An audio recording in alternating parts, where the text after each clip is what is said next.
지난 시간 우리 그래서 오직 예수 그리스도라는 제목을 가지고 말씀을 나눴습니다. 우린 더 이상 이방인이 아니라 그리스도인입니다. 에베소 교인에게 지금 바울이 쓰는 편지입니다. 너네 전에는 이방인이었으나 지금은 그리스도인이 됐다. 그 말인즉슨 너네가 이제 새로운 종교를 가졌으니까 이제는 새로운 방식으로 살아야 된다, 이런 차원의 이야기를 하는 것이 아니라 너는 그리스도 안에서 새로운 종족으로 태어났다, 이렇게 얘기를 하는 겁니다. 우리 모두가 그리스도 안에서 새롭게 태어난 새로운 종족입니다. 그래서 우린 그리스도 안에서 한 가족임을 기억하시기 바랍니다. 그래서 우리가 새 사람으로 살아가기 위해서 하나님께서는 이렇게 얘기하십니다. 그래서 오직 그리스도입니다. 그리스도 안에서 새롭게 태어난 그리스도인의 모습은 오직 그리스도만 바라보는 삶입니다. 그렇게 되기 위해서 우린 어떻게 해야 됩니까? 오직 그리스도여야 합니다. 이것에 대하여서 지난 시간에 같이 말씀을 나눴습니다. 계속 에베소서 4장은 여기에 대한 내용의 반복이기 때문에 오늘 여기에 대하여서 좀 더 구체적으로 바울은 얘기하고 있습니다. 오늘 말씀의 제목은요, 다 같이 보시면 벗어버리고 새롭게 되어 입으라. 제가 동사만 따서 오늘의 제목을 잡아봤습니다. 바로 본론으로 들어가서요, 벗어버리랍니다. 뭘 벗어버리라고 하는 겁니까? 옛사람을 벗어랍니다. 그럼 뭐 옛사람 자꾸 하는데, 그럼 옛사람이 뭘까요?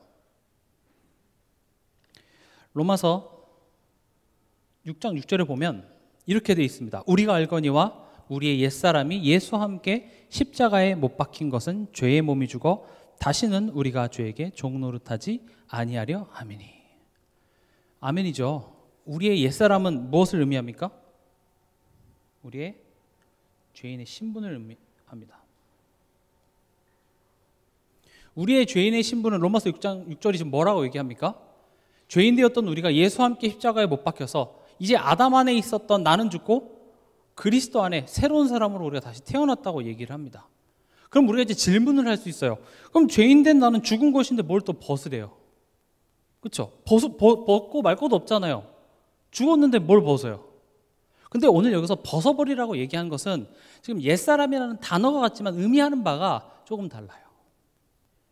로마서 6장에서 말하는 그 옛사람을 죽었다라는 것은 우리의 신분을 얘기합니다. 여러분들이 하나님의 은혜를 받았고 여러분들이 예수 그리스도가 나를 위해 십자가에 죽으셨다라는 사실이 설득된 것이 아니라 믿어진다면 여러분들, 죄인 되었던 여러분들은 예수와 함께 십자가 못 박혀 죽은 겁니다. 그때로 돌아갈 수 없습니다. 하나님이 여러분들을 택하시고 구원하신 게 맞다면 여러분들의 어리석음이 하나님의 뜻을 되돌리키지 않습니다. 우리의 신분은 변하지 않습니다. 그럼 지금 여기서 말하는 옛사람이라는 것은요, 첫 번째가 이제 죄인의 신분이고 두 번째는 뭐냐? 우리 죄성입니다. 우리 체질이죠. 지금 성경은 두 가지 파트로 나뉘어져 있습니다. 쉽게 말하면 노예되었던 우리를 법적으로 해방시켜 주십니다. 거기에는 그 노예가 할 수 있는 게 아무것도 없어요. 그냥 그 노예를 주인이 데려다가 그 값을 치르고 넌 오늘부터 자유인 해준 거예요. 근데 문제는 성경은 이제 자유인 됐으니까 끝, 이렇게 해야 되는 게 아니라 자유인으로 법적으로 됐음에도 불구하고 여전히 노예에 살던 방식으로 살아가니 자유인이지만 노예같이 살아가더라는 거예요. 그래서 지금 이렇게 얘기하는 거예요. 지금 여기서 말하는 옛사람을 벗어버리라는 말은 죄인으로 살았던 그 삶의 방식을 벗어버리라는 거예요. 더 이상 넌 거기 있는 사람이 아니니까 벗어버리라, 이렇게 얘기를 하고 있습니다. 옛사람이라는 말 자체가 뭡니까? 지금은 내가 그 사람이 아니라는 거죠. 옛사람을 벗을 수 있는 사람은요, 옛사람이 죽었다라는 사실을 아는 사람만이 벗을 수 있습니다. 그건 내 모습이 아니라는 걸 아는 사람만 벗을 수 있어요. 내가 노예가 아니라는 사실을 아는 사람만 이제 나 노예같이 살 필요 없구나, 이걸 알게 되죠. 내가 옛사람이면 그건 옛사람이 아니라 사람이겠죠. 사람. 지금 여기서 옛사람을 벗어버리라는 말의 의미는 지금 로마서 6장에 옛사람은 죽었다는 말과 헷갈리시면 안 됩니다. 우리가 이 신분과 또 변화된 신분으로서의 삶, 이 두 가지를 우린 자꾸 혼동할 때가 많아요. 이걸 이제 신학적인 용어로는 칭의와 성화라고 얘기합니다.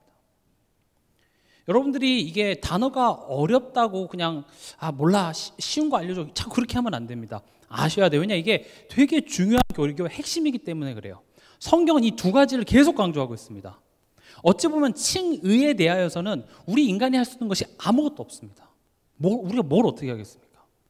오히려 구약 성경에는 그 칭의에 대한 부분들은요 너무나도 그냥 거의 뭐 생략되어지는 경우도 많아요. 예를 들어서 아브라함 같은 경우도 아브라함이 뭘 했더니 하나님이 의로 여겨주셨다 이런 게 있습니까?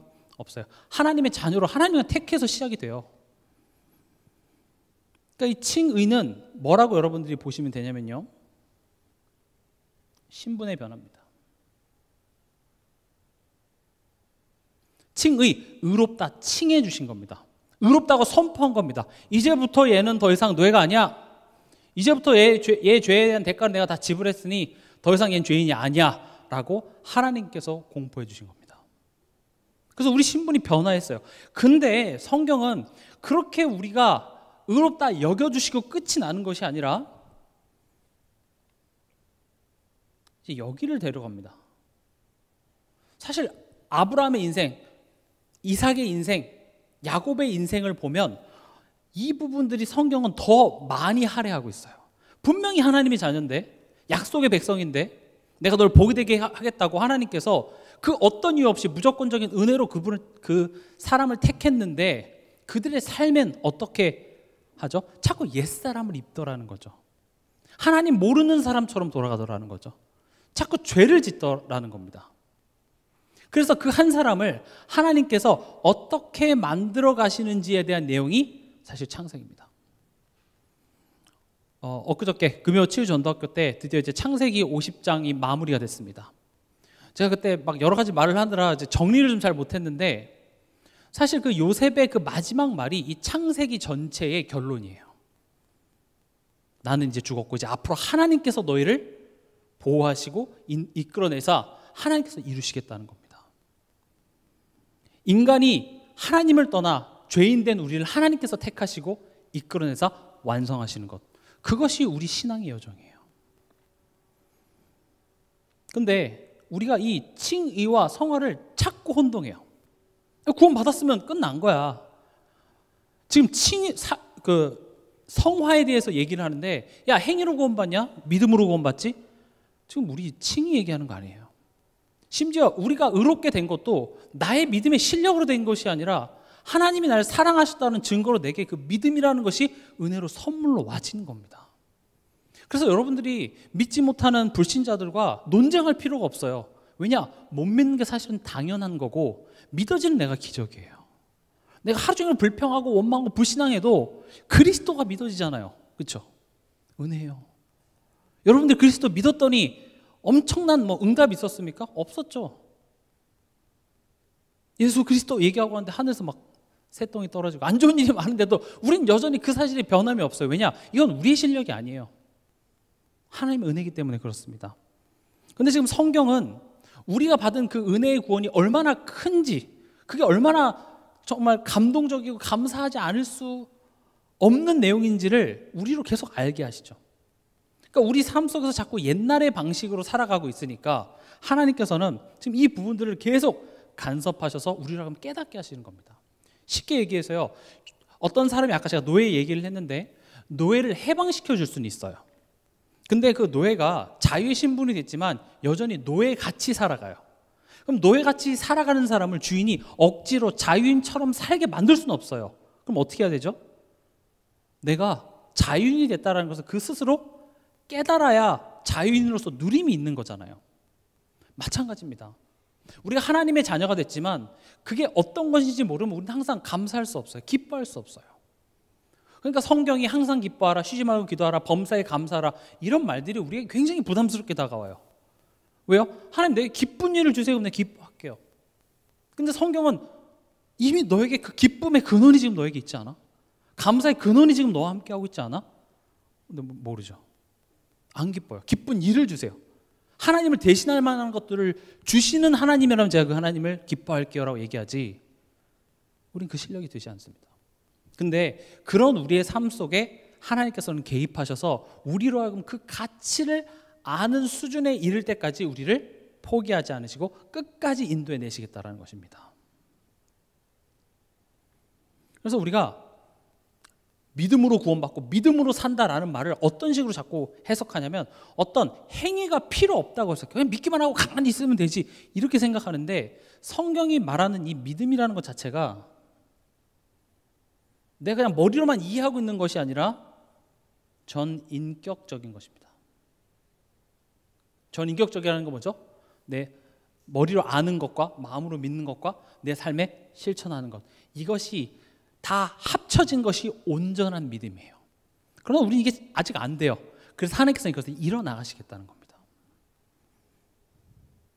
그래서 빌립보서 2장 우리 같이 찾아보겠습니다. 12절에서 13절입니다.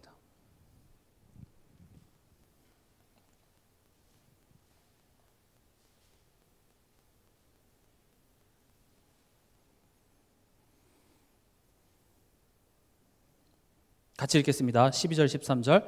그러므로 나의 사랑하는 자들아, 너희가 나 있을 때뿐 아니라 더욱 지금 나 없을 때에도 항상 복종하여 두렵고 떨림으로 너희 구원을 이루라. 너희 안에서 행하시는 이는 하나님이시니 자기의 기쁘신 뜻을 위하여 너희에게 소원을 두고 행하게 하시나니.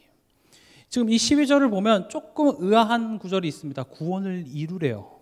뭐야? 구원은 하나님이 이미 이루신 거 아닌가? 나 이미 구원 받았는데? 라고 생각하지만 여기서 말하는 구원은 조금 더 큰 범주를 포함하고 있습니다.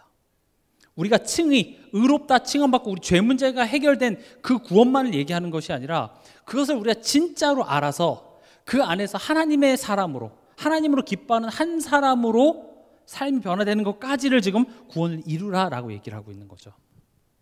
구원이 지금 덜 이루어졌다는 것이 아니라 십자가의 그 구원, 칭의를 위해서 예수님이 십자가에 사신 것은 더 이룰 것이 없습니다. 이미 이루어진 것입니다. 그게 우리 안에 이루어졌기 때문에 우리에게 이런 요구를 하는 겁니다.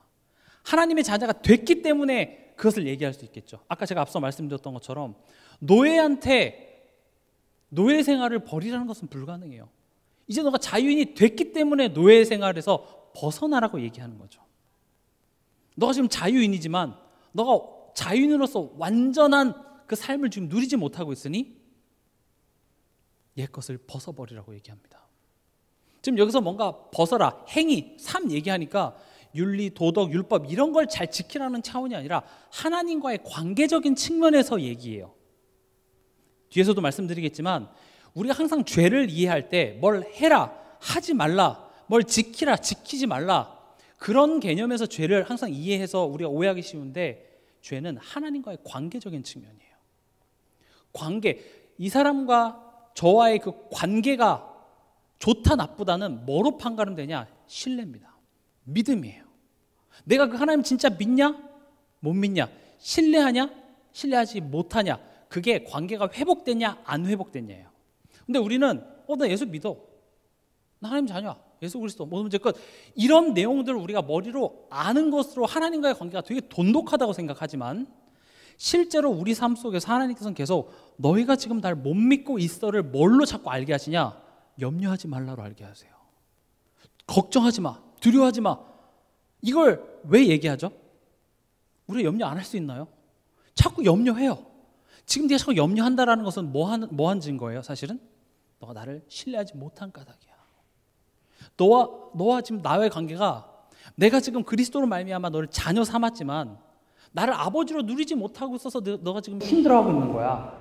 근데 우리는 뭐라고 판단하죠? 저 사람 때문에 내가 불행해요. 이런 상황 때문에 내가 불행해요. 나에게 경제적으로 충분한 축복을 주지 않아서 난 불행하다고 판단하기 때문에 하나님 계속 얘기하는 거예요. 아니야. 인간은 하나님과 함께 있을 때 행복해요. 그냥 옆에 이렇게 있을 때 행복뿐만 아니라 그 하나님을 하나님으로 누릴 때 행복이 있는 겁니다. 그래서 구원을 우리 보고 이루라고 말씀하신 것은 우리가 십자가를 지고 우리가 뭔가를 해서 구원을 얻어내는 차원이 아니라 이미 얻은 구원을 우리 삶 속에서 누리는 것까지를 지금 구원의 범주로 봤기 때문에 구원을 이루라고 얘기하십니다. 그리고 13절에 보면은요, 우리 안에서 행하시는 이는 하나님이시니. 여기까지만 보시면 안 됩니다. 아, 그래, 그럼 하나님이 내 안에서 다 하시니까 내가 아무것도 할 필요 없네. 근데 그 뒤에 뭐라고 돼 있죠? 자기의 기쁘신 뜻을 위하여 너희에게 소원을 두고 행하게 하시나니입니다. 하나님이 하실 겁니다. 근데 여기서 하나님이 하신다는 말은 여러분들을 대신해서 뭔가를 해준다는 게 아니라 여러분들로 하여금 그 자리에 있도록, 그것을 의지하는 한 사람이 되도록 만들어내겠다는 겁니다. 그래서 제가 자주 드는 예화 중에 하나가, 내가 내 자녀를 고등학교를 졸업하게 만들겠다라는 말은 내가 대신 숙제해주고 내가 대신 시험 보겠다는 말이 아니라 과외 선생님을 붙이고 두드려 패서라도 내가 얘를 고등학교 보내겠다라는 거, 공부하게 만들겠다라는 말인 것이죠. 이건 굉장한 의지입니다. 여기 행한다라는 말은 뭘로 항상 해석하면 좋냐면 그런 삶을 살게 하겠다는 거예요. 하나님께서 여러분들을 그리스도만 바라볼 수밖에 없는 삶으로 만들어내시겠대요. 그럼 여러분들 뭘로 꺾겠습니까? 문제로 꺾어야죠. 어떡하겠어요? 위기로 꺾어야죠.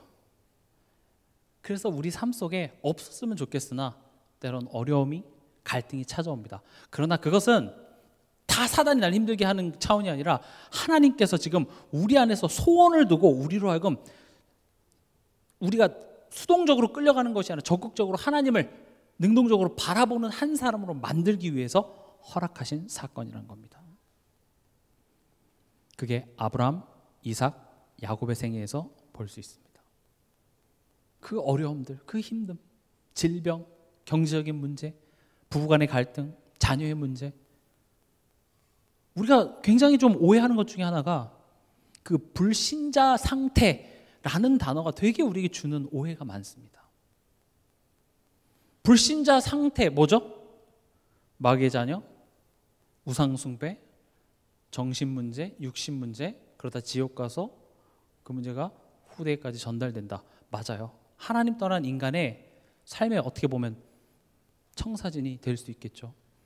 근데 그럼 신자는 육신의 문제 없습니까? 신자는 우울증 안 걸립니까? 그걸 불신자 상태로 묶어놓으니까 악몽 꿨어? 일로 와. 다시 영접하자. 왜요? 그런 문제 갖고 있으면 뭐예요? 너는 불신자임에 틀림없는 거죠. 그러니까 그렇게 오해할 수 있어요. 사실은 그게 불신자뿐만 아니라 하나님과의 관계가 회복되지 않은 모든 인간은요, 거기에 다 걸려 있어요. 물론 하나님 자녀 된 사람은 죽어서 지옥 가고 사단에게 속해 있지 않겠지만 여전히 신자에게도 그런 육신의 문제 찾아올 수 있습니다. 신자에게도요, 우울하고 불안한 문제 찾아올 수 있어요. 왜 그래요? 우리 복음 편지 1과에도 보면 왜 인간은 행복이 없는가라고 얘기하지만 여러분들은 행복 있으십니까? 답이 뭐예요? 하나님 만나지 못해서 그래요. 그럼 나 하나님 만났는데 왜 행복이 없죠? 만났다는 개념이 그냥 교회 오고 내가 영접했다 해서 끝나는 게 아니라 하나님을 정말 알고 누리는 그 깊은 관계가 회복될 때 참된 행복이 있는 겁니다. 그럼 왜 내게 불행이 오죠? 왜 내게 문제가 있죠? 하나님과의 관계 회복이 되지 않아서 그래요. 근데 우리는 은혜로 구원을 받았기 때문에 우리는 하나님과 신분이 뗄래야 뗄 수 없게 딱 자녀가 됐습니다. 그건 엄청난 은혜예요. 그러나 거기서 끝나는 것이 아니라 그 하나님을 우리가 하나님으로 알고 누렸을 때 진짜 세상이 빼앗아갈 수 없는 그 행복이 이미 내 안에 있음을 깨닫게 되더라는 겁니다. 그게 불신자와 신자의 큰 차이예요. 그래서 내가 예수님을 영접했다라는 것이 내가 얻은 굉장한 훈장쯤으로 생각하지 마시고 엄청난 은혜입니다. 그래서 성경은 얘기합니다. 너 엄청 은혜 받은 자니 그 은혜 받은 것을 가지고 다른 사람과 비교하지 말고 그게 얼마나 큰 건지를 너가 진짜 알길 바란다, 이렇게 얘기를 하는 것이죠.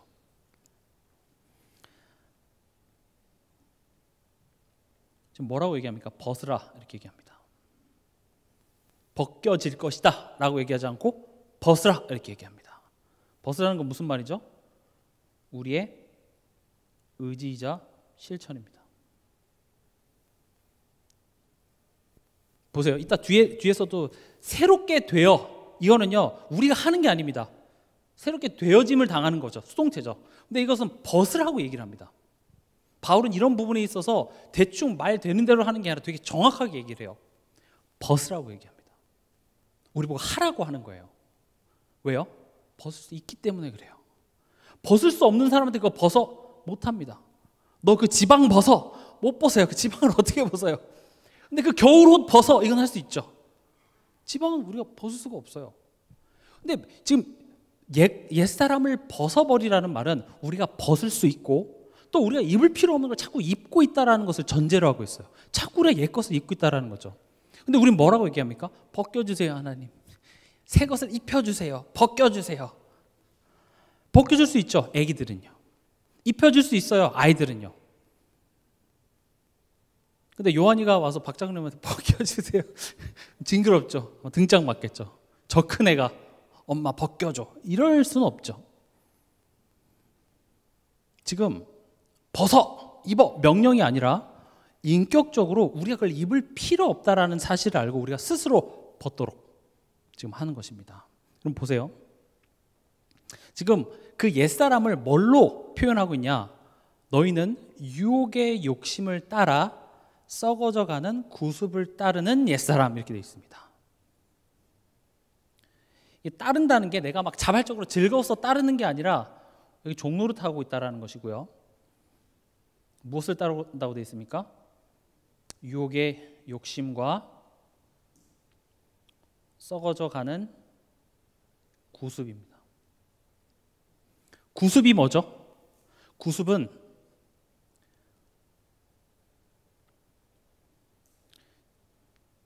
죄인의 삶의 모습입니다. 또는 방식. 이런 단어들이 사실은 조금 어려울 수 있습니다. 그래서 여러분들이 이 단어의 뜻을 좀 이렇게 생각해 보시면 좋습니다. 특히 우리 후대들, 제가 정말 많이 이렇게 느끼는 것 중에 하나가 지금 이렇게 자라나는 우리 후대들을 보면은 언어 능력, 단어에 대한 이해도가 굉장히 떨어져요. 그래서 최근에 그 EBS에서도 이렇게 다큐멘터리 같은 걸 만들어서 아이들한테 단어를 물어보는데 아이들이 생각 외로 단어의 뜻을 너무 몰라요. 눈금이 뭐야? 그러면 아침에 일어나면 눈에 끼는 거? 이렇게 얘기를 해요. 초등학생들이. 용수철이 뭐야? 아, 사람 이름? 몰라요. 이게 애들만 그런 줄 아세요? 어머니들도 마찬가지예요. 최근에 그 어떤 어린이집에서 중식은 어린이집에서 제공합니다 하니까 연락이 왔대요. 우리 아이는 중식 말고 한식으로 챙겨주세요. 실제입니다. 정말로. 어린이집에서 우천시 취소가 됩니다 하니까 우천시는 어딘가요? 이게 제가 지어낸 말이 아니에요. 다큐멘터리에 나와 있어요. 정말 웃을 일이 아니에요. 그리고 제가 그러고 나서 우리 중고등부 아이들을 보니까 얘네들이 예를 들어서 은혜, 뭐 대속 이런 단어들을요 소리로 익숙해 있지 그게 무슨 뜻이 전혀 몰라요. 은혜가 뭐야? 그러면 은혜가 은혜죠. 그러니까 소리를 많이 들어서 그 소리에 대해서 뭔가 느낌으로는 알지만 몰라요. 제가 최근에 그 마가복음 2장 하면서 서기관, 서기관이 뭔지 알아? 그러니까 정부에서 글 기록하는 사람이요? 그렇게 생각할 수 있잖아요. 서기관이니까요. 몰라요, 사실은. 그러니까 이게 저는 후대들한테 우리가 뭐 영어도 가르치고 뭐 언어도 가르치고 이것도 중요한데요. 사실은 이 성경 말씀이 문자로 써져 있잖아요. 근데 그 문자를 애초에 우리의 신앙생활이 뭡니까? 하나님의 말씀을 우리가 읽고 무슨 스토리인지 이해해서 이것을 통해서 하나님이 내게 무엇을 말씀하시는지를 스스로 묵상하고 질문할 수 있어야 되는데 애초에 우리 후대들이 단어 자체를 이해를 못해요. 그러니까 초등학교 선생님이 이렇게 얘기를 해요. 그 초등학교 교과서에 50%도 애들이 다 못 알아듣는데요. 소리를 내서 읽을 수는 있지만 그 뜻을 전혀 못 알아듣는데요. 초등학교 교과서는 애초에 어렵게 만들려고 한 게 아니잖아요. 누구든지 읽어도 쉽게 이해할 수 있도록 풀어 쓴 글인데도 못 알아들어요. 그게 우리 후대들에게서 일어날 때 복음 문화 개혁이 글자부터 다시 해야 돼요. 그래서 저는 후대들한테 내가 뭐 어려운 얘기 하는 게 중요한 게 아니라 이 단어 하나하나를 뜻을 풀어서 알려줘야 되겠다는 생각이 많이 들어요. 또 제가 이렇게 말씀 운동을 하면서 같이 성경을 읽으면서도 이렇게 평상시에 이렇게 글을 많이 안 읽는 일들을 하시다 보면 이게 좀 잘 안 읽혀지고 그런 것들에 대해서 감이 안 올 수가 있어요. 그럼 제가 일부러 그런 분들한테는 더 쉽게 그걸 뜻을 풀어서 계속 설명을 해요. 그럼 그 단어 하나만 내가 올바로 이해해도 굉장한 것들이 많이 깨달아집니다. 그래서 제가 추천드리는 것은 여러분들이 어린 자녀가 있다 하면 어린 자녀와 함께 이런 성경 구절들을 무조건 암송하는 것도 좋지만 여기에 나온 그 단어 하나씩만 설명해 주세요. 은혜가 뭐지? 은혜? 손은혜? 뭐 이렇게 하면 안 되고요. 그 은혜의 뜻, 그거를 아이들이 자기가 아는 단어를 가지고 문장을 가지고 그것을 설명할 수 있도록 도와주는 거예요. 그것부터 된 다음에 뭐 2, 3, 7이고 뭐 해도 돼요. 진짜 중요한 건 지금 성경에 나온 가장 기초적인 내용에 대한 메시지에 대한 단어들조차도 사실 이해 못해요. 구습, 그래서 제가 풀어드리는 거예요. 죄인으로서 살았던 나의 모습, 우리의 삶의 방식, 우린 이걸 따르고 있다라고 얘기를 하고 있습니다. 그럼 죄인의 삶의 모습을 가장 정확하고 가장 모델적이라고 하면 좀 그렇지만 모델적으로 드러내는 것이 뭡니까? 창세기 3장입니다. 아담과 하와 때문에 내가 고생한다 이렇게 해석하지 마시고요. 물론 우리가 아담이 지은 죄로 인하여 우리 모든 인간이 하나님을 떠나게 되었지만 지금 성경이 우리에게 얘기하는 것은 아담과 하와의 모습을 보여주고 아담과 하와의 모습과 너의 모습이 같다면 너희도 죄인이야 이렇게 얘기하는 거예요. 너가 남편 잘못 만나서 경제적으로 어려워서 그때 그 사람 만나서 불행할 것 같지만 너희가 아담과 하와의 모습과 같다면 너희는 죄인인 까닭에 불행해 라고 성경이 이야기를 하고 있어요. 창세기의 시작이 그래요. 아담의 모습을 모델적으로 죄인의 모습을 보여주고 봐, 이 모습과 너의 모습이 어때? 그러니까 우리가 아담과 하와와 내 모습이 같은 선상에 놓질 않아요. 그냥 왜 그 두 어르신들은 왜 그걸 따먹으셔갖고 왜 우리가 이렇게 고생하나 이렇게 생각하죠. 아니에요. 샘플이에요. 샘플. 그걸 보면서 나를 봐야 돼요. 유혹의 욕심을 따르고 썩어져가는 구습을 따른 그 모습이 내게도 있구나라는 사실이 깨달아지는 것, 그게 은혜입니다. 자꾸 죄를 얘기합니다. 죄가 이해되지 않고서는 예수를 그리스도로 붙잡을 수 없어요. 여러분들이 집에 있는데 불이 났습니다. 불이 나면 어떻게 하겠습니까? 살려달라고 얘기하겠죠. 살려주세요. 살려주세요. 그랬을 때 저 멀리서 사이렌 소리가 막 들리더니 우리 집 문을 부수고 창문을 깨고 들어와서 나를 구해줘요. 그럼 그건 내게 기쁜 소식일까요? 슬픈 소식일까요? 기쁜 소식이에요. 근데 내가 방에 그냥 누워있는데 갑자기 문을 부수고 창문을 깨고 들어와서 구해주겠습니다. 그럼 기쁜 소식일까요? 가택 침입이죠. 뭐야? 나는 가만히 있는데. 근데 지금 모든 사람이 불이 났는데 내가 불난 줄 몰라요. 사람들이요, 이렇게 화재가 나면 불에 타 죽는 경우보다 그 가스 때문에 질식해서 죽어서 타 죽는 경우가 많거든요. 그러니까 서서히 나는 영적으로 지금 불이 났다는 위기조차를 못 느끼고 그래서 구원이 필요하다는 것을 못 느껴요. 하나님이 자기 백성을 구원하러 왔는데 저들이 알지 못했어요. 왜냐? 영적 무감각. 영적으로 위기를 느끼지 못해요. 하나님 계속 죄 문제다. 그래서 병자들도 그냥 고쳐주면 되는데 네 죄 사함이 받았다 이렇게 얘기해줘요. 그럼 병자 입장에서 어떻겠습니까? 빨리 병이나 고쳐줘요. 이렇게 하겠죠. 또 어떤 장면에 보면 이 병자가 죄 고침 받으려고 이렇게 천장에서 내려줬는데 갑자기 네 죄 사함 받았다 하고 서기관들이랑 얘기하고 사람들이랑 얘기하니까 중풍자 누워갖고 빨리 고쳐주시라고요. 왜 병은 안 고쳐주고 자꾸 죄 이야기만 해요? 예수님 뭐라고 얘기합니까? 내가 이렇게 하는 것은 내가 이 땅에서 죄사할 수 있는 권세가 있으면 너에게 알게 하려고 그래. 너네 문제는 죄 문제야. 난 그 죄 문제 때문에 왔어. 그래서 제자들한테도 믿음이 적은 자들아라고 자꾸 이야기하신 이유가 그게 죄거든요. 죄지. 죄를 정죄하기 위해서 온 게 아니라 내가 그 죄 문제를 해결하기 위해서 내가 왔다라는 사실을 계속 예수님이 얘기하고 있어요. 우리는 은혜로 구원받았지만 실제로 우리 삶 속에 이 죄라는 것에 대한 심각성에 대해서 알지 못하는 까닭에 우리는 주는 그리스도시요 살아계신 하나님의 아들이십니다라고 고백하지만 실제로 우리의 신앙을 헤쳐보면 우리는 세례요한, 예레미야, 엘리야 선지자 같은 예수님을 다 믿고 있어요. 저까지 다 포함해서. 그래서 우리는 자꾸 죄에 대하여서 생각해야 돼요. 죄가 뭔지. 죄는요, 하나님과의 관계 문제입니다. 뭘 지키지 못하고 그런 차원이 아니라 관계 문제예요. 아까 말씀드렸다시피 관계라는 것은 신뢰와 믿음의 문제입니다.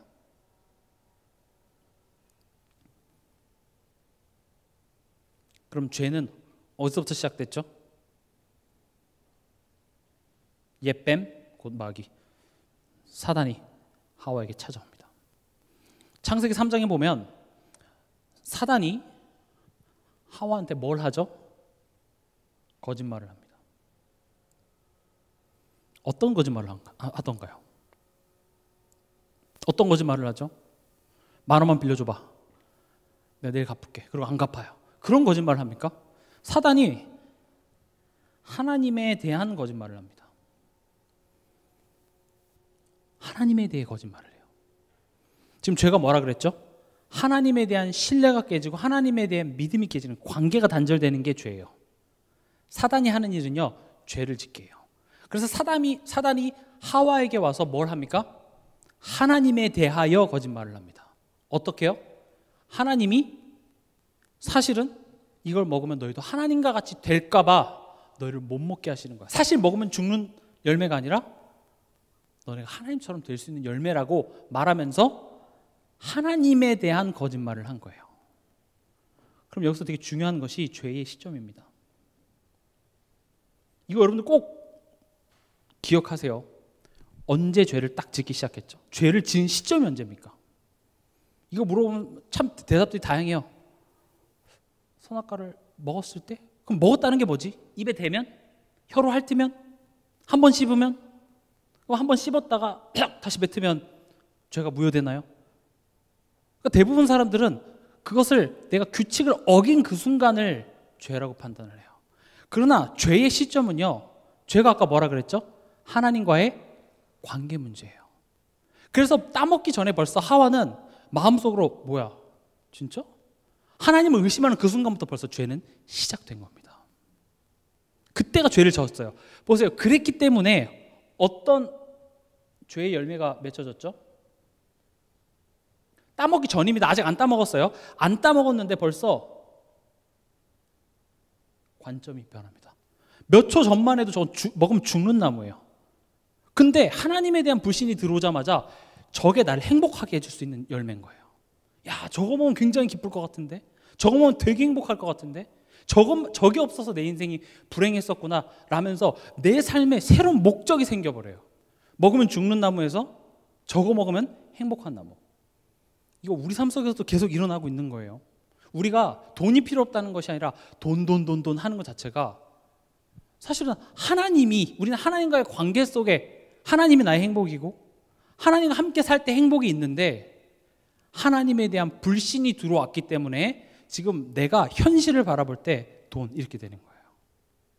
그러니까 우리가 지금 뭘 의지하고 뭐에 집착하는 그 모습이 성경에서 그걸 잘못했다고 자꾸 지적하는 이유가 그게 죄의 열매이기 때문에 그렇고, 그럼 뭐 어떡하라고요? 봐봐, 네가 왜 그러냐면 결국 사단이 하나님을 불신하게 해서 네가 지금 하나님을 불신하고 있기 때문에 그래. 이게 보여줘야 돼요.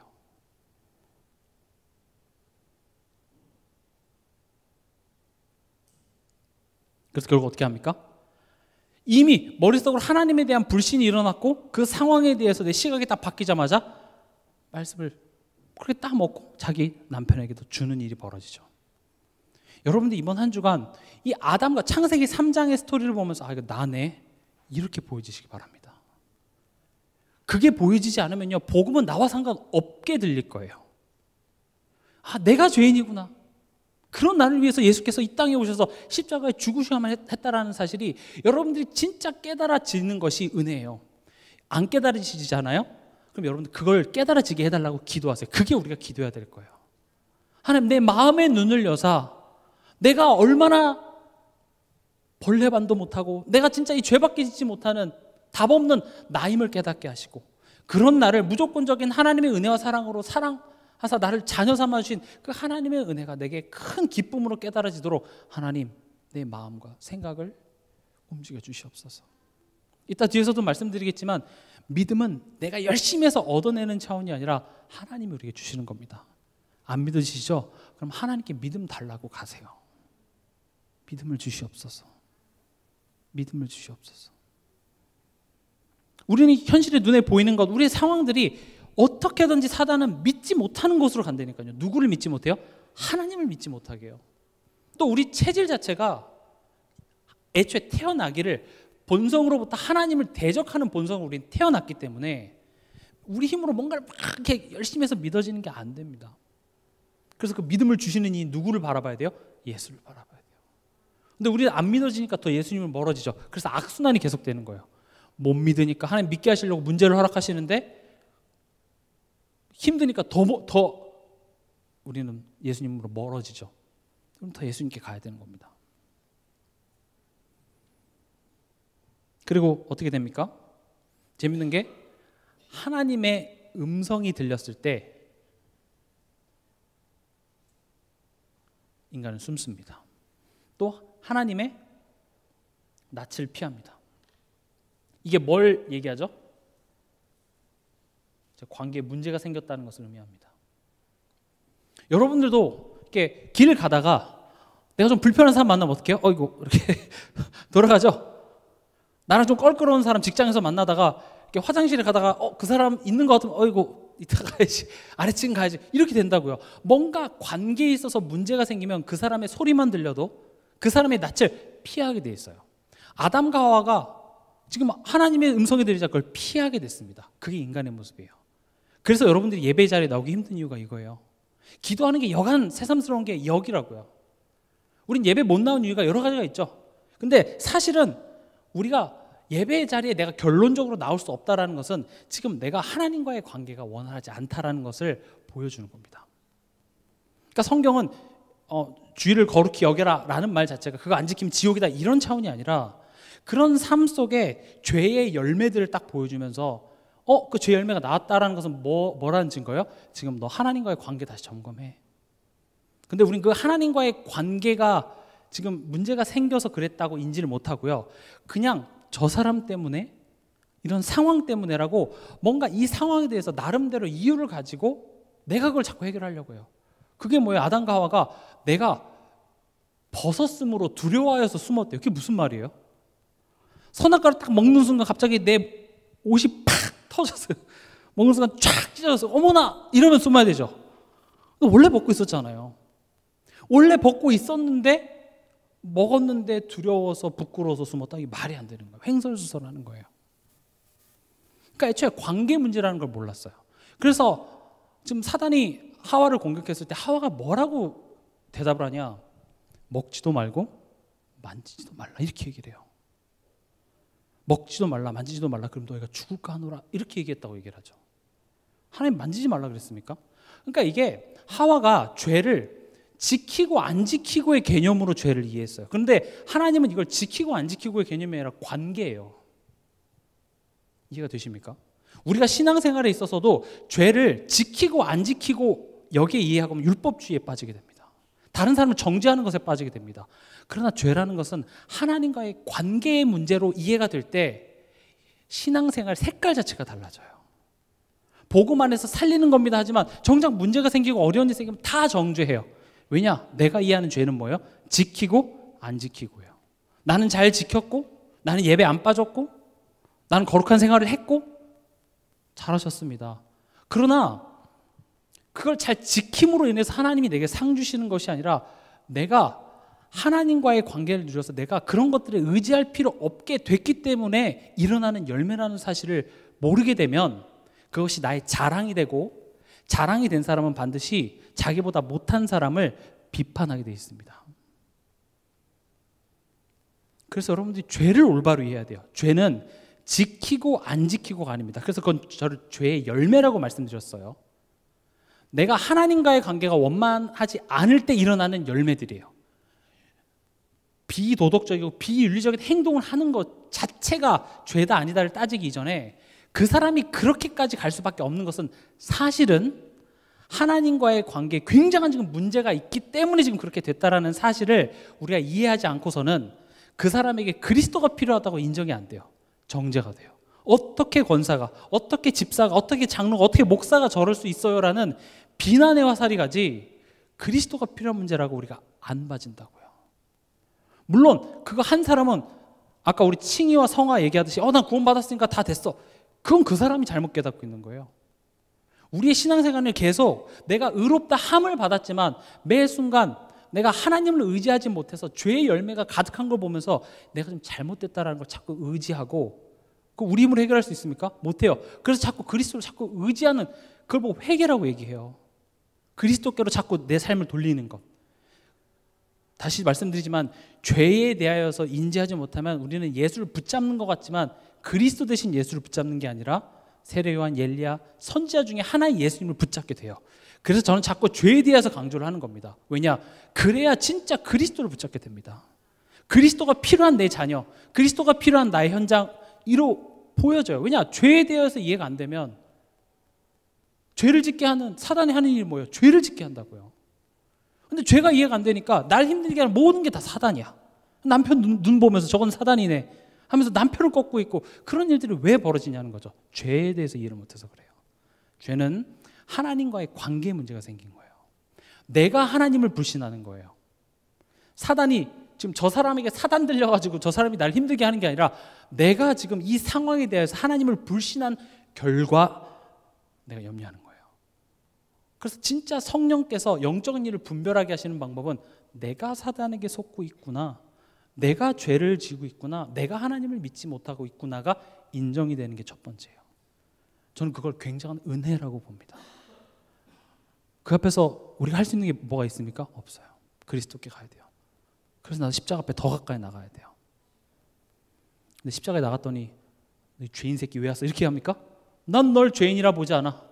내가 십자가에서 너의 죄를 누구에게 다 담당시켰어요? 예수께 담당시켰어. 너는 의롭다. 그 사랑을 내가 또 힘입으니까 그 사랑, 다 끝났네. 또 죄 지어지가 안 된다고요. 그래, 나를 이렇게 믿어주시고 오래 참으시고 기다려주시는 그 하나님의 사랑 때문에 내가 더욱더 죄로부터 멀어지는 그런 사람들이 점진적으로 일어나더라는 거죠. 한 번에 이루어지진 않습니다. 우리가 다 윤리 도덕적 잣대를 대면 그 누구도 살아남을 사람 한 사람도 없습니다만은, 그러나 우린 그것을 통해서 뭘 붙잡아야 돼요? 그리스도의 필요성을 계속 깨닫고 그 안에서 계속 나의 옛사람을 벗어버리는 그런 과정들이 있어야 된다는 것이죠. 아담과 하와의 모습이 내 모습과 같다면 우리는 여자의 후손이 필요합니다. 그리스도입니다. 그리스도께서 하신 일이 뭐죠? 마귀의 일을 멸했습니다. 마귀의 일이 뭐죠? 죄를 짓게 해서 자기 소속이 되게 합니다. 사단이 하는 일은 여러분들을 하나님을 오해하게 만들어서 자기 소속이 되게 해요. 그래서 사단의 운명을 같이 맞이하게 되는 것입니다. 그래서 지옥은 사단의 운명인데 그 운명을 같이 가게 돼요. 그래서 하나님의 아들이 나타나신 것은 마귀의 일을 멸하려 하심이라. 예수님께서 마귀와 매여있던 운명의 줄을 끊어버리시고 그것을 예수님과 묶습니다. 그래서 우리가 잘나서 천국 가는 것이 아니라 예수님이 계신 그곳에 우리도 같이 가게 되는 겁니다. 우리가 이 세상에서 하나님 자녀니까 축복을 받는 것이 아니라 예수님이 세상에 대해서 이기셨기 때문에 그 승리의 면류관을 우리도 같이 쓰게 되는 겁니다. 예수님 덕분입니다. 그걸 은혜라고 얘기합니다. 우린 예수님과 묶였어요. 그리스도께서 이 땅에 오신 것은 마귀의 일을 멸하시고 우리를 그분의 백성으로 삼으시는 참 왕으로 오신 것입니다. 또 예수님이 하신 일이 뭐죠? 우리 죄에 대한 죄책을 예수님이 싹 다 지십니다. 죄에 대한 하나님의 진노를 하나님께서는 예수님한테 다 쏟아붓습니다. 예수님이 십자가에 달려서 가시관을 쓰시고 창을 맞으시고 모욕을 당하시고 채찍에 맞는 그런 모든 고통들이 그냥 그 시대 때 우연히 가장 참혹한 사형 방법이 십자가여서가 아니라 그건 정해진 거예요. 구약시대부터 예수님이 어떤 고통을 당하실지가 다 정해져 있어요. 왜냐? 그게 우리 죄에 대한 죄책이고 죄에 대한 저주, 진노이기 때문에 그렇습니다. 나무에 달린, 우리가 선악과를 나무에서 따먹었기 때문에 거기에 예수님이 다시 달리는 거예요. 저주에 대한 상징이 뭡니까? 가시덤불이었죠. 그 가시덤불을 머리에 쓰십니다. 우리가 지금 모든 죄에 대한 그런 것들을 상징적으로 예수님이 그걸 다 지세요. 그걸 다시 예수님이 다 지셔서 모든 것을 회복하시는 것을 예수님의 십자가의 죽음으로써 이루시는 겁니다. 그래서 예수님의 죽음은 그냥 끔찍한 일이 아니라 그 하나하나가 받으신 고통 하나하나, 모욕, 자존심 상함, 침뱉음, 이런 모든 것들이 우리가 저지른 죄에 대한 죄책이에요. 예수님이 그거를 십자가에서 단번에 영원히 해결하셨습니다. 그래서 우리가 십자가에 달릴 필요가 없어요. 우리가 그 저주를 받을 필요 없습니다. 그래서 그 예수로 말미암아 우리는 누구께 나갈 수 있어요? 하나님께 나아갈 수 있어요. 어떤 하나님입니까? 나에게 항상 좋은 것을 주시는 하나님입니다. 사단의 일을 멸하시고 죄 문제를 해결하신 그 예수께 나갈 때 비로소 이 상황에서 하나님은 가장 좋은 것을 주시는 하나님이시죠. 그 하나님 믿을 수 있는 믿음이 거기서 나오는 겁니다. 지금 내 상황이 변한 게 아무것도 없습니다. 내가 원하는 대로 상황이 흘러가지 않습니다. 모든 게 내게 불리한 것만 같아요. 하나님이 여기서 뭘 하시는지 이해는 되지 않으나, 그러나 내가 예수 앞에 나갔더니, 나를 위해 십자가 지신 그 그리스도를 내가 붙잡았더니 내 마음 깊은 곳에, 그렇지, 하나님이 실수하지 않는 하나님이시지, 그 마음이 생기는 거예요. 때로는 그게 믿어지지 않아서 하나님 앞에 나가세요. 믿음을 주시옵소서. 우리 창세기를 통해서 확인할 수 있잖아요. 그 인물들이 한 번에 그래, 이 모든 문제는 하나님이 허락하신 문제하고 자신만만하게 문제를 이겨내던가요? 아닙니다. 참 많이 돌아가더라고요. 야곱도 보면 지질이 못 깨달아요. 이삭도 어렸을 때 그 피 언약 그런 거 봤음에도 불구하고 나이 들어서 야곱한테 하나님의 뜻이 있는 걸 알면서도 내 고집이 애서 주려고 굳이 막 냄새 맡아가면서 털 만져가면서 그런 고집들이 나와요. 그러나 하나님께서는 그걸 끝까지 바꿔내십니다. 그게 성도의 견인이에요. 하나님 여러분들 절대 포기하지 않으십니다. 내 속에서 착한 일을 시작하신 이가 반드시 그것을 성취하실 줄 믿습니다. 우린 그 하나님의 강한 오른손에 붙잡힌 인생입니다. 누구 고집이 세겠습니까? 하나님의 고집이 세겠습니까? 여러분들의 고집이 세겠습니까? 그럼 여러분들의 고집을 꺾으려면 뭘 해야 되겠죠? 문제를 줘야죠. 뭐 어떡하겠어요. 그래서 때로는 우리 삶 속에 없었으면 좋겠지만 그런 문제들이 허락되는 것입니다. 그게 창세기 3장 15절 이후에 에덴 동산에서 떠난 아담과 하와에게 해산의 고통, 또 이렇게 열심히 경작을 해도 가시덤불과 엉겅퀴를 더 내는 그런 저주, 이런 것을 통하여서 이게 현실이죠. 현실을 통해서 뭘 바라보게 합니까? 가죽옷입니다. 죽음입니다. 죽음을 입히십니다. 이걸 하지 않았다면 그 아담, 이 여자 때문에 우리가 이 고생을 하는 거라며, 그렇게 누가 받아 처먹으래 하면서 둘이 뭐 희대의 부부싸움이 일어났을 텐데, 아니잖아. 하나님 알게 하셨죠. 야, 이거 우리가 사단에게 속아서 하나님을 불신한 결과가 이렇게 됐잖아. 이건 우리 힘으로 해결되는 것이 아니라 앞으로 오실 여자의 후손이 이걸 해결해 주셔야 돼. 그래서 그 가죽옷을 입혀놨다라는 것은 매일 내가 나의 연약함이 드러날 때마다, 하나님을 못 믿는 나의 죄성이 드러날 때마다 그 가죽옷을 보며 그리스도를 의지하라고 하나님께서는 하시는 것입니다. 이렇게 될 줄 알고 저는 이것을 오늘 한 번에 다 안 하고 2개로 나눠서 하려고 준비를 했습니다. 그래서 23절까지만 하도록 하겠습니다. 그래서 여기 뭐라고 되어 있습니까? 23절에 오직 너희의 심령이 새롭게 되어.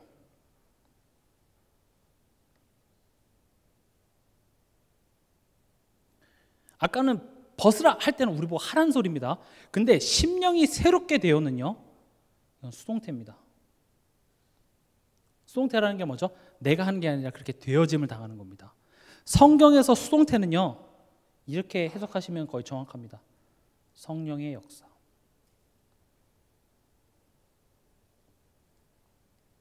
성령이 그렇게 하시겠다는 거예요. 성령께서 하실 수 있다는 겁니다. 근데 뭐를 새롭게 하시겠다는 겁니까? 우리 심령입니다. 심령. 그냥 제가 바로 쓰겠습니다. 심령을 우리의 영적 상태라고 보시면 되고요. 이 영적 상태를 뭐라고 이해하시면 좋냐? 우리의 마음과 생각을 주장하는 우리 영적 상태입니다. 다시 말하면 우리가 머리로는 알고 마음으로는 알지만 때로는 그대로 가지 않기도 하죠. 결국 우리가 옛것을 벗어버리는 그 이야기를 하면서 그 다음에 따라오는 내용이 뭐냐? 심령이 새롭게 되어야 된다고 얘기합니다. 우리의 영적인 상태, 우리의 본질을 성령께서 새롭게 해주셔야만 합니다. 그럼 이 말인즉슨 뭘 하라는 소리예요? 성령을 적극적으로 의지하라는 겁니다. 우리가 새벽 예배 때도 지금 사도행전을 하는데 사도행전은요 새로운 챕터가 열린 겁니다. 성령과 함께하는 삶입니다. 성령이 함께하사, 성령이 역사하사, 성령이 충만하여, 이런 이야기가 사도행전은 계속 나오거든요. 그럼 우리 삶 속에 사실은 이런 내용을 알지만 진짜 중요한 것은 성령께서 깨닫게 해주셔야 돼요. 그래서 여러분들이 예배 시간에 말씀 듣기 전에 기도하세요. 지금 이 시간 저 말씀이 되게 깨달아지게 하여 주시옵소서. 지금 제가 자꾸 죄에 대해서 얘기하니까 하나님, 내가 지금 계속 하나님과의 관계 속에서 죄를 짓고 있다는 사실이 깨닫게 하여 주시옵소서. 그래서 내가 그리스도를 붙잡아야 된다는 사실이 깨닫게 하여 주시옵소서. 성령을 의지하는 삶입니다. 성령이 아니고선 영적인 일을 우린 분별할 재간이 없습니다. 아무 일 없을 땐 잘합니다. 그러나 진짜 내가 억울하고 화나고 힘든 그런 상황에 닥쳤을 때 우리는 영적인 거 없습니다. 어떻게 저 사람이 저럴 수 있냐며 육신적인 것을 가지고 얘기를 하죠. 그러나 이건 성령의 일이기 때문에, 영적인 일이기 때문에 성령께서 우리에게 깨닫게 해주셔야만 합니다. 그래서 창세기 6장 5절에 보면 여호와께서 사람의 죄악이 세상에 가득함과 그의 마음으로 생각하는 모든 계획이 항상 악할 뿐임을 보시고, 이게 심령입니다. 그래서 결국 우리의 심령이 새롭게 되기 위해서는 우리는 뭘 해야 됩니까?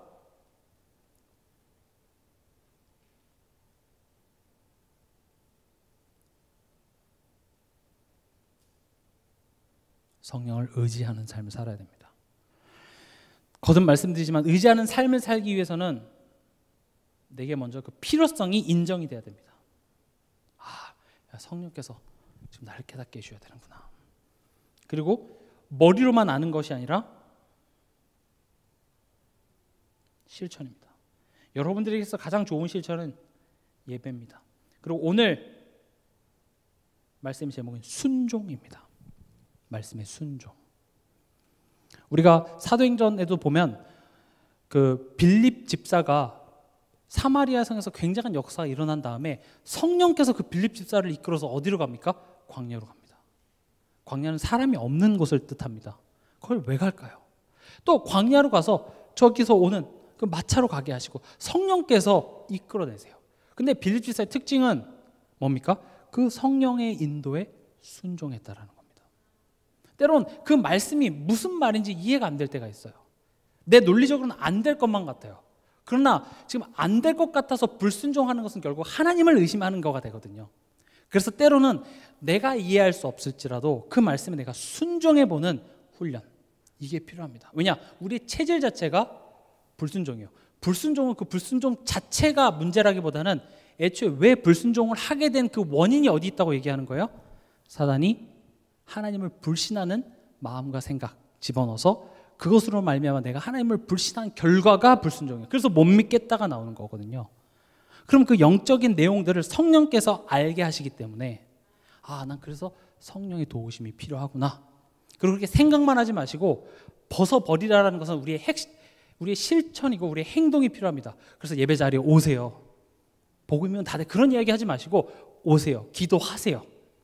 교회 안에서 성도들 간의 교제와 내가 할 수 있는 헌신과 봉사 하세요. 왜냐? 말씀으로만 우리가 하나님을 알아가는 것이 아니라 우리에게 주어진 교회라는 삶의 현장 속에서 우리에게 주어진 그 삶 속에서 우리는 하나님을 체험하고 만나게 되는 겁니다.